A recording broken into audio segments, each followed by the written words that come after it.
À ce moment-là où je filme cette vidéo, on est en pleine Fashion Week et je me suis dit en vrai pourquoi pas vous parler des défilés emblématiques de la mode, parce que aujourd'hui il y a eu de nombreux défilés, mais peu de défilés nous ont vraiment marqué à l'esprit, et c'est pourquoi aujourd'hui on va retourner en 2012.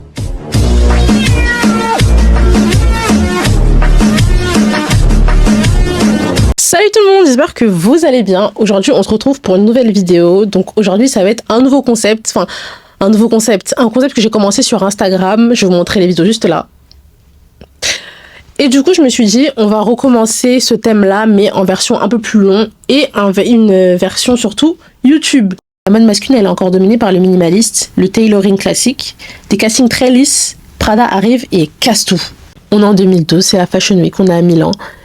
Et Miuccia Prada, aka Miu Miu, elle décide de nous créer un véritable show avec des personnages emblématiques qui représentent les méchants dans de nombreux films.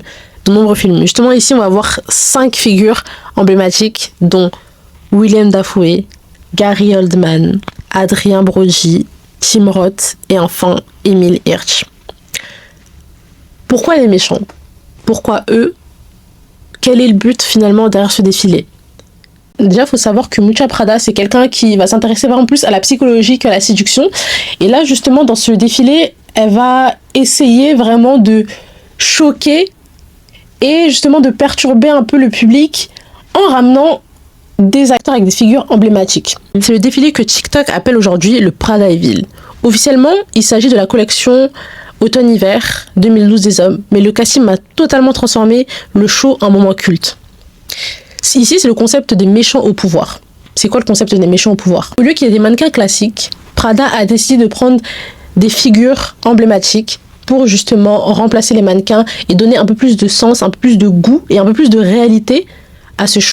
C'est pas juste des mannequins qui défilaient, c'était vraiment des acteurs qui sont connus pour leur rôle de méchants au cinéma. Et pourquoi eux finalement, et pourquoi pas des mannequins? Bon, certes, il y avait des mannequins, mais c'était eux qui étaient en tête de liste. Ces acteurs-là, ils sont associés à des rôles sombres, des rôles manipulateurs, inquiétants. Et ici, justement, on va voir que on le retrouve dans les vêtements. Ici, on a des silhouettes avec une élégance assez froide et une tension psychologique. Ici, il y aura des manteaux structurés. Il y aura des longs manteaux en laine avec des couleurs noires, grises, bordeaux, tout en gardant une identité de marque. Il y aura des coupes droites et des épaules marquées, des costumes assez revisités également. Il y aura des vestes légères, cintrées, des pantalons fuselés et des pulls et des imprimés subtils. Mais c'est vraiment des textures luxueuses.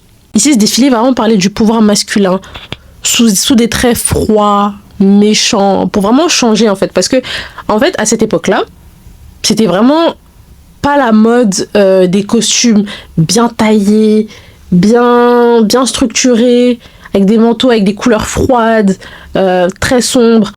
Ici, justement, la force, elle ne venait pas forcément du vêtement, mais de l'attitude, d'une aura et d'une posture. Pourquoi c'était révolutionnaire? C'était révolutionnaire parce que franchement, il y avait un casting anti-fashion. Prada a cassé la logique du mannequin jeune et neutre en les remplaçant justement par des hommes plus âgés, plus marqués, avec des visages plus marqués, avec des personnalités fortes. Et justement, ça donne plus de profondeur émotionnelle aux vêtements et au défilé. Parce que c'est presque une réflexion sur l'archétype justement du méchant dans la culture occidentale et comment il est perçu. Personnellement, moi, sans haine ou quoi, mais dans les séries ou dans les films, je préfère toujours les méchants. Niveau stylistiquement stylistiquement parlant, je sais pas si ça se dit, mais je préfère toujours les méchants. Pourquoi? Parce que ils ont toujours, je trouve qu'ils ont une aura qui casse en fait. Ils cassent les codes, ils s'habillent comme ils veulent, et justement comment ils s'habillent, ça reflète vraiment leur personnalité forte, imposante, froide aussi, mais ça montre vraiment que voilà, ils sont là pour abattre l'ennemi finalement. Voilà, ils sont là pour abattre l'ennemi clairement.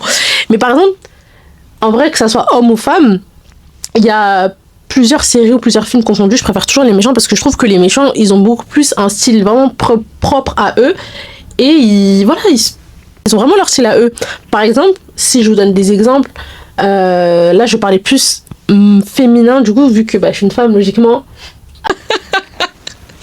Non, en vrai, moi, je vais plus vous parler des méchantes que j'ai aimées parce qu'en vrai, les hommes, je trouve que, voilà, par rapport aux méchants, en vrai, si je peux dire des méchants, en vrai, qui s'habillent super bien, enfin, que j'aime beaucoup, il y a Loki dans les Avengers, il y a le Capitaine Crochet dans Once Upon a Time, et aussi au niveau féminin, par exemple, bah, toutes les Cruella confondues, toutes les Cruella confondues, regardez d'ailleurs, je fais un petit clin d'œil à Cruella avec mes cheveux, mais toutes les Cruella confondues, elles sont toujours aux pointes de la mode, elles s'expriment à travers leurs vêtements et je trouve ça vraiment super beau. Il y a aussi la méchante sorcière dans Once Upon a Time, mais quand vous regardez son style, vous vous dites, mais ah ouais, elle est là, elle est imposante.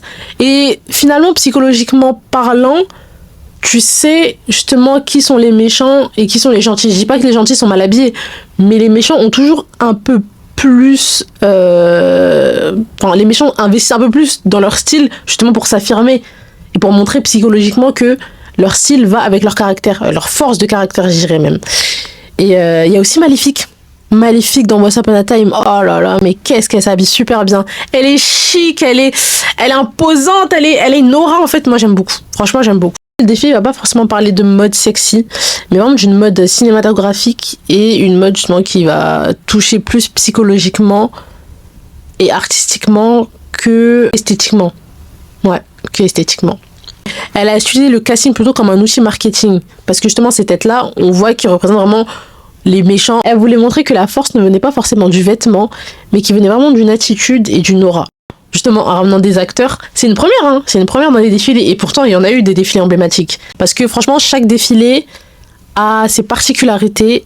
Et dans cette série, justement, de défilés emblématiques, on va pouvoir vraiment voir tous ces aspects-là. Et ça va jouer aussi psychologiquement sur nous parce qu'on va se dire ah ouais quand même c'est un peu badass de ramener des acteurs et de les faire défiler.